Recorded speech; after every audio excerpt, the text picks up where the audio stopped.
get woke.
You don't know God, you talk about the devil all the time. When you don't know God, but when you know God, why you talking about the devil? Because the devil is subjected to God too. Oh, think about that. People don't know the devil. Oh man, the devil's everywhere. The devil around in the corner. But when you talk to people who are wise and who encounter God, how many times did Jesus talk to the devil? And he was there and he dealt with him, but when he dealt with it, he did it so quickly. Because he was about his father's business. He had to go and get people right in their minds, in their hearts. He knew that the day was coming whereby he was going to show everybody who was really in control. He laid his life down. He picked it up. He let the death and the grave have no control over me. I am the Lord, he said. So by virtue of that revelation and understanding him, then I'm not going to spend that time talking about the devil. That doesn't mean he's not around, but why am I going to spend time talking about those things that are below when I should be talking about those things that are above? Let the church say amen. Amen. So, which verse am I? Look upon your shield, verse 9, excuse me, 85, Psalm 85, verse 9. Surely his salvation is near those who fear him, that his glory may dwell in our land. Ultimately, that's what he wants. Love and faithfulness meet together. Righteousness and peace kiss each other. Faithfulness springs forth from the earth, and righteousness looks down from heaven. The Lord will indeed give what is good, and our land will yield its what?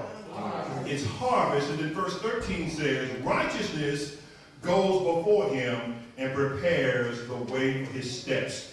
Boy, when you pray this kind of prayer and have this alignment, then wisdom is sure to come. Amen. And the attitude is one of expectation. The tone here is one of great confidence. He recognizes that his God is the God of all, and that righteousness is the only result that will come through his pursuit of the Spirit. So I wanted to use that kind of as a prerequisite because I'm oftentimes wanting to charge and challenge as you enter into that place where you know that you can meet God, are you coming in with a lowly expectation of well, I kind of, sort of? No, I want you to recognize that when you come in, you should have great expectation that God, the God our Father, is going to reveal himself to you, and that revelation knowledge is going to come because he needs you to fulfill his purpose. He needs every single one of you to fulfill purpose.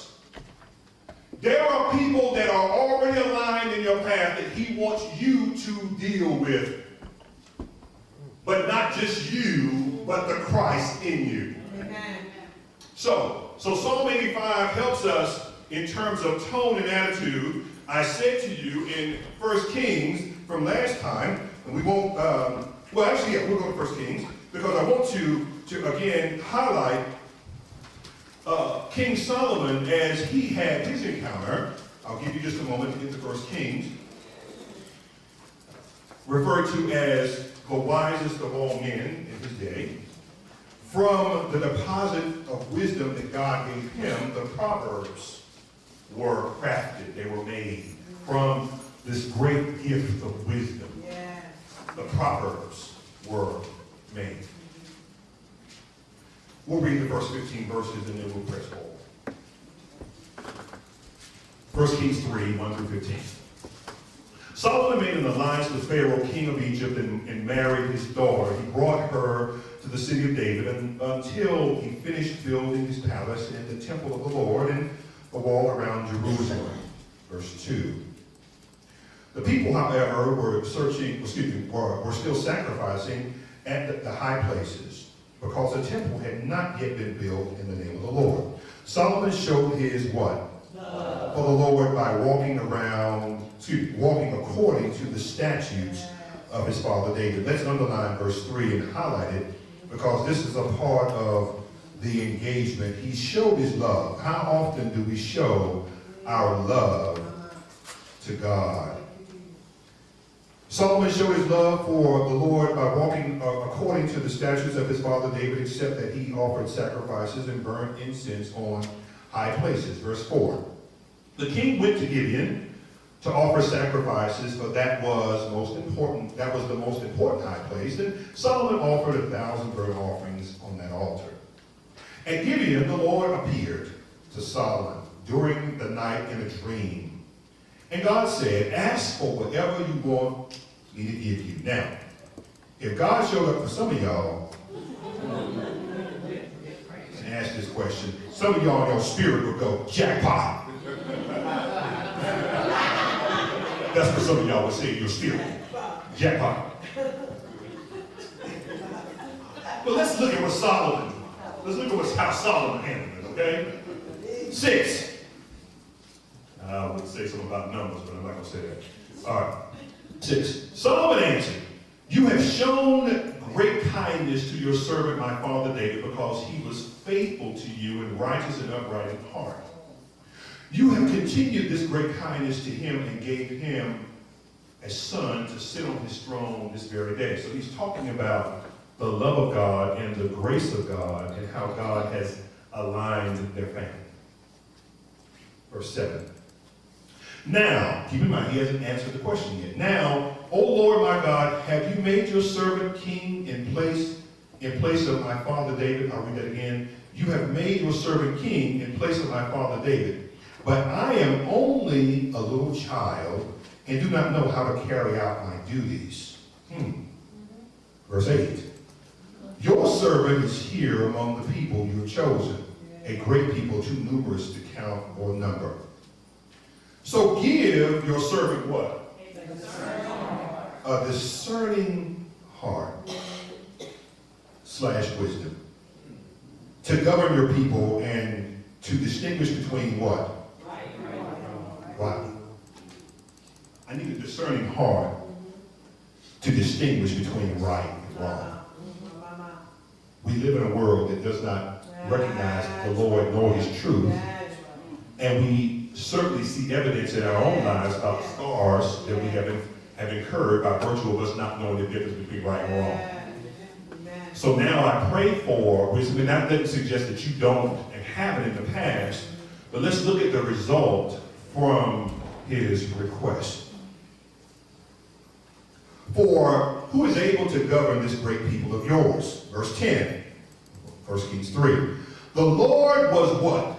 Pleased. He was pleased. How many of us want to please the Lord? Amen. So the Lord was pleased that Solomon had asked for this, my Bible says. Verse 11. So God said to him, since you have asked for this and not for what? Or what? For yourself, nor have you asked for the death of your enemies, and some of us pray God kill them. No, don't even put them in jail, just kill them. Take them out. And somebody say amen. Y'all are hard, but we gotta stay around here.